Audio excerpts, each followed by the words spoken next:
ಶ್ರೀ ಗುರು ರಾಘವೇಂದ್ರಾಯ ನಮಃ. ಎಲ್ಲರಿಗೂ ನನ್ನ ನಮಸ್ಕಾರಗಳನ್ನ ತಿಳಿಸ್ತಾ ಇವತ್ತಿನ ವಿಡಿಯೋದಲ್ಲಿ ಮೌನಿ ಅಮಾವಾಸ್ಯೆ ಬಗ್ಗೆ ತಿಳಿಸ್ಕೊಡ್ತಾ ಇದ್ದೀನಿ.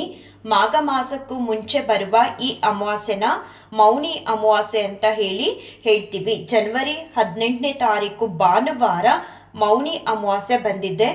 ಅಮಾವಾಸ್ಯೆ ತಿಥಿ ಯಾವಾಗ ಆರಂಭ ಆಗುತ್ತೆ ಅನ್ನೋದನ್ನ ತಿಳ್ಕೊಳ್ಳೋದಾದ್ರೆ 18ನೇ ತಾರೀಕು ಬೆಳಗಿನ ಜಾವ 12 ಗಂಟೆ 3 ನಿಮಿಷಕ್ಕೆ ಆರಂಭ ಆಗುತ್ತೆ. ಅಂತ್ಯ 19ನೇ ತಾರೀಕು ಬೆಳಗಿನ ಜಾವ 1 ಗಂಟೆ 21 ನಿಮಿಷಕ್ಕೆ ಈ ಮೌನಿ ಅಮಾವಾಸ್ಯೆ ಅಂತ್ಯ ಆಗುತ್ತೆ. ಈ ಮೌನಿ ಅಮಾವಾಸ್ಯೆ ವಿಶೇಷತೆ ಏನು ಅಂತ ಅಂದ್ರೆ, ಯಾರು ಬೇಕಾದ್ರೂ ಹೆಂಗಸರು ಗಂಡಸರು ಯಾರು ಬೇಕಾದ್ರೂ ಈ ಮೌನಿ ಅಮಾವಾಸ್ಯೆ ದಿನ ಮೌನದಲ್ಲಿ ಇದ್ಕೊಂಡು ವ್ರತಾಚರಣೆನ ಆಚರಣೆ ಮಾಡ್ಬೋದು.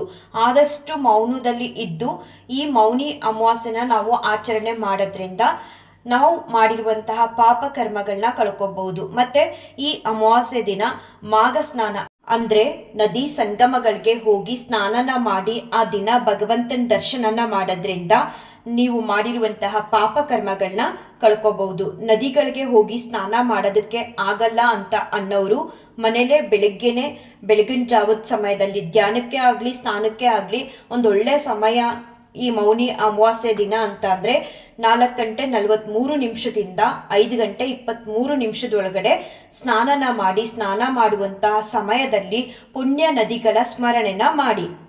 ಗಂಗೆ ಚ ಯಮುನೆ ಚೇವ ಗೋದಾವರಿ ಸರಸ್ವತಿ ನರ್ಮದೆ ಸಿಂಧು ಕಾವೇರಿ ಜಲೇಸ್ಮಿನ್ ಸನ್ನಿಧಿಂ ಕುರು. ಈ ಶ್ಲೋಕನ ನೀವು ಪ್ರತಿನಿತ್ಯ ಸ್ನಾನ ಮಾಡುವಂಥ ಸಮಯದಲ್ಲಿ ಹೇಳ್ಕೊಂಡು ಸ್ನಾನ ಮಾಡೋದ್ರಿಂದ ನಾವು ನದಿಗಳಿಗೆ ಹೋಗಿ ಪುಣ್ಯ ಸ್ನಾನನ ಮಾಡಿದಾಗ ಎಷ್ಟು ಫಲನ ಪಡ್ಕೊಳ್ತೀವೋ ಅಷ್ಟೇ ಫಲನ ಮನೇಲಿ ಸ್ನಾನ ಮಾಡುವಂತಹ ಸಮಯದಲ್ಲಿ ಈ ಸ್ತೋತ್ರ ಅಥವಾ ಶ್ಲೋಕನ ಹೇಳ್ಕೊಳ್ಳೋದ್ರಿಂದ ಪಡ್ಕೋಬಹುದು. ಹಾಗೆ ಮೌನಿ ಅಮಾವಾಸ್ಯೆ ದಿನ ಪಿತೃಗಳಿಗೆ ತರ್ಪಣನ ಕೊಡೋದ್ರಿಂದ 21 ಬಗೆಯ ಪಿತೃದೋಷಗಳಿದ್ರೆ ಅದೆಲ್ಲವೂ ಕೂಡ ದೂರ ಆಗುತ್ತೆ. ನಿಮ್ಮಲ್ಲಿ ಯಾರಿಗಾದ್ರೂ ಪಿತೃದೋಷ ಇದ್ರೆ ನೀವು ಈ ಮೌನಿ ಅಮಾವಾಸ್ಯೆ ದಿನ ಪಿತೃಗಳಿಗೆ ತರ್ಪಣನ ಕೊಡೋದ್ರಿಂದ ನೀವು ಪಿತೃದೋಷಗಳಿಂದ ಮುಕ್ತರಾಗಬಹುದು. ಜೊತೆಗೆ ಪಿತೃಗಳ ಆಶೀರ್ವಾದನೂ ಕೂಡ ನೀವು ಪಡ್ಕೋಬಹುದು. ಮನೆಗಳಲ್ಲಿ ದೀಪಾರಾಧನೆನ ಮಾಡಿ ಈ ಮೌನಿ ಅಮಾವಾಸ್ಯೆಯಲ್ಲಿ ನಿಮ್ಮ ಮನೆಯಲ್ಲಿ ಪ್ರತಿ ಅಮಾವಾಸ್ಯೆಗಳಲ್ಲಿ ಹೇಗೆ ಭಗವಂತನಿಗೆ ಸೇವೆ ಮಾಡ್ತೀರಾ ಹಾಗೆ ಮಾಡಿ ಆದಷ್ಟು ಬ್ರಾಹ್ಮಿ ಮುಹೂರ್ತದ ಸಮಯದಲ್ಲಿ ಮಾಡಬೇಕು. ಅಮಾವಾಸ್ಯೆ ಮಧ್ಯರಾತ್ರಿಲೇ ಶುರುವಾಗಿರುತ್ತೆ 12 ಗಂಟೆ 3 ನಿಮಿಷಕ್ಕೆ. ನೀವು ಬ್ರಾಹ್ಮಿ ಮುಹೂರ್ತದ ಸಮಯದಲ್ಲಿ ಮಾಡೋದ್ರಿಂದ ತುಂಬಾನೇ ಆ ಪೂಜೆಗೆ ಹೆಚ್ಚಿನ ಫಲ ಪಡ್ಕೋಬಹುದು ಮತ್ತೆ ಶ್ರೇಷ್ಠ ಕೂಡ ಆಗಿರುತ್ತೆ. ಸಾಧ್ಯ ಆಗಲ್ಲ ಬೆಳಗಿನ ಜಾವದ ಸಮಯದಲ್ಲಿ ಪೂಜೆನ ಮಾಡೋದಿಕ್ಕೆ ಅಂತ ಅನ್ನೋರು ಸಂಜೆ ಸಮಯದಲ್ಲೂ ಕೂಡ ಪೂಜೆನ ಮಾಡ್ಕೋಬಹುದು. ಯಾಕಂತ ಅಂದ್ರೆ ಈ ಮೌನಿ ಅಮಾವಾಸ್ಯೆ 19ನೇ ತಾರೀಕು ಮಧ್ಯರಾತ್ರಿವರೆಗೂ ಇರುತ್ತೆ. ನಿಮ್ಮ ಸಂಕಷ್ಟಗಳು ದೂರ ಆಗೋದಿಕ್ಕೆ ಆದಷ್ಟು ಮೌನದಲ್ಲಿದ್ದು ಈ ಒಂದು ಮೌನಿ ಅಮಾವಾಸ್ಯೆನ ಆಚರಣೆ ಮಾಡಿ ಒಳ್ಳೇದಾಗುತ್ತೆ. ಎಲ್ಲ ರೀತಿಲೂ ಒಳ್ಳೇದಾಗುತ್ತೆ. ಎಷ್ಟೋ ಸಮಯ ನಮಗೆ ತಿಳಿಯಲ್ಲ, ನಾವೆಷ್ಟು ಪೂಜೆ ಪುನಸ್ಕಾರ ಮಾಡ್ತಿರ್ತೀವಿ, ಪಿತೃಗಳ ದೋಷ ಇರೋದ್ರಿಂದ ನಮಗೆ ಅಷ್ಟು ಬೇಗ ಫಲ ಅನ್ನೋದು ಅಂದರೆ ಅನುಗ್ರಹ ಅನ್ನೋದು ಭಗವಂತನಿಂದ ಸಿಗ್ತಿರಲ್ಲ. ಅಂದ್ಕೊಳ್ತೀವಿ ಯಾವಾಗ ನಮ್ಮ ಕಷ್ಟಗಳೆಲ್ಲ ದೂರ ಆಗೋದು ಅಂತ. ಪಿತೃಗಳ ಆಶೀರ್ವಾದ ಕೂಡ ಬಹಳ ಮುಖ್ಯ. ಭಗವಂತನ ಆಶೀರ್ವಾದದ ಜೊತೆಗೆ ಪಿತೃಗಳ ಆಶೀರ್ವಾದ ಸಿಕ್ಕಿದಾಗ ನಮಗೆಲ್ಲವೂ ಕೂಡ ಸಕ್ಸಸ್ ಅಂದರೆ ಯಶಸ್ಸು ಅನ್ನೋದನ್ನು ಪ್ರತಿಯೊಂದು ಕೆಲಸ ಕಾರ್ಯಗಳಲ್ಲೂ ನಾವು ಕಾಣ್ಬೋದು. ಮತ್ತು ಎಲ್ಲ ಕಷ್ಟ ಕಾರ್ಪಣ್ಯಗಳು ಕೂಡ ನಮ್ಮಿಂದ ದೂರ ಆಗುತ್ತೆ.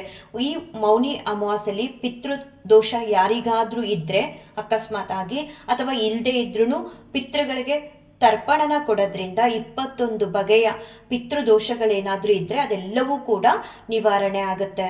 ಎಷ್ಟೋ ನಮ್ಮ ಜೀವನದ ಕಷ್ಟಗಳಿಗೆ ಪಿತೃದೋಷಗಳು ಕೂಡ ಕಾರಣ ಆಗಿರುತ್ತೆ. ಹಾಗೆ ಈ ಮೌನಿ ಅಮಾವಾಸ್ಯೆ ಬರ್ತಿದೆಯಲ್ಲ ಜನವರಿ 18ನೇ ತಾರೀಕು ಭಾನುವಾರ, ಅದಕ್ಕೊಂದೆರಡು ದಿನ ಮುಂಚೆ ಅಥವಾ ಅಮಾವಾಸ್ಯೆ ಆದಮೇಲೆ ಒಂದು ರೀತಿ ಮನೇಲಿ ಕಿರಿಕಿರಿ ಆಗ್ತಿರುತ್ತೆ. ಕೆಲವೊಂದ್ಸಲ ನೀವು ಗಮನಿಸ್ಬೋದು, ಒಂಥರ ಕೆಲವ್ರಿಗೆ ಆಗೋದೇ ಇಲ್ಲ. ಅಮಾವಾಸ್ಯೆ ಹತ್ರ ಬರ್ತಿದೆ ಅಂದಾಗಲೇ ಮೈಂಡ್ ಅಪ್ಸೆಟ್ ಆಗೋದು, ಸುಮ್ಮನೆ ವಿನಾಕಾರಣ ದುಃಖ ಕೋಪ ಮಾಡ್ಕೊಳ್ಳೋದು ಈ ಥರ ಎಲ್ಲ ಆಗ್ತಿರುತ್ತೆ. ಮತ್ತು ಕೆಲವ್ರಿಗೆ ದೃಷ್ಟಿ ಕೂಡ ಆಗಿರುತ್ತೆ, ಅಂಥವರು ಮನೆಗೆ ದೃಷ್ಟಿನ ತಗೋಬಹುದು ಈ ಮೌನಿ ಅಮಾವಾಸ್ಯೆ ದಿನ. ಮತ್ತು ಕಿರಿಕಿರಿ ಆಗ್ತಿದೆ ಅಂತ ಅನ್ನೋರು, ಆ ರೀತಿ ಸ್ವಭಾವದವರು, ಈಗ ಸಾಮಾನ್ಯ ತುಂಬ ಜನನ ನಾನು ಅಬ್ಸರ್ವ್ ಮಾಡಿದ್ದೀನಿ. ಕೆಲವೊಂದು ಸಲ ನನಗೂ ಕೂಡ ಹಾಗೆ ಆಗ್ತಿತ್ತು. ಅಮಾವಾಸ್ಯೆ ಬರ್ತಿದೆ ಅಂತ ಅಂದರೆ ಸಾಕು, ಒಂದೆರಡು ದಿನ ಅಥವಾ ಒಂದಿನ ನನಗೆ ಸಿಕ್ಕಾಪಟ್ಟೆ ಕೋಪ, ಒಂದು ರೀತಿ ಕಿರಿಕಿರಿ, ವಿನಾಕಾರಣ ದುಃಖ, ಈ ರೀತಿ ಆಗ್ತಿತ್ತು.